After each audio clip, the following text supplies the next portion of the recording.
Well, this year seeing a surge in data breaches of big companies like Facebook and Google exposing sensitive information of consumers and users. So what does this mean for cybersecurity in 2019? Let's bring in Morgan Wright, Senior Fellow at the Center for Digital Government. Morgan, thanks for joining us. You bet, Anita. So this is a scary subject for everyone because we all willingly or unwillingly give up our private information to big companies in order to create accounts, in order to sign on. So this really affects everybody.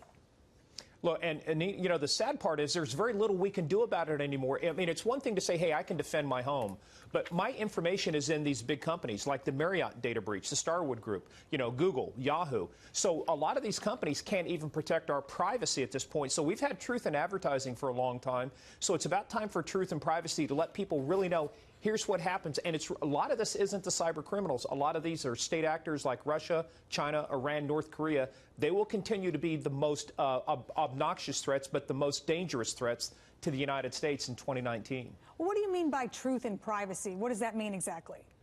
You look, we've had truth in advertising for a long time, like you can't have fraud, you can't have this. What if people knew? I wrote a column recently for The Hill called about, you know, the creepy things that actually happens to your information in a data breach. A lot of our information actually ends up in the hands of state actors to be used against us. The Office of Personnel Management breach, 21 million security clearance forms, mine being one of them, 500 million accounts from Starwood that include name, address, social security number, passport numbers. If people knew that these companies were not taking the proper security measures to protect our privacy and that it was ending up in the hands of people to commit espionage or to steal information from the United States used to commit breaches, I think people would be a lot more leery about giving their information and would demand more action. So I think after all these hearings, Google testimonies, Zuckerberg's testimony, a lot of these testimonies, I think 2019 will be the year when Congress finally either passes better enhanced privacy like the GDPR in the EU, or they start making CEOs criminally liable like they do with Sarbanes-Oxley, so that there's not any fraud anymore in these organizations. Yeah, that was my next question. So you're talking about criminal liability perhaps down the road in order to make consumers, to help consumers feel more protected.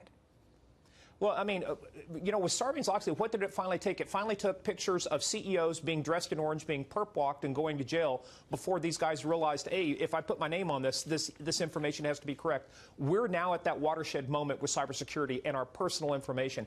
These folks have to treat it like gold. They have to treat it the same way they treat funds, and the reason they got criminally prosecuted. You haven't seen those kind of cases anymore, so I hate to get the government involved. You were just talking about it in your last segment about does the government need to be involved? Well, we've tried litigation. We've tried regulation.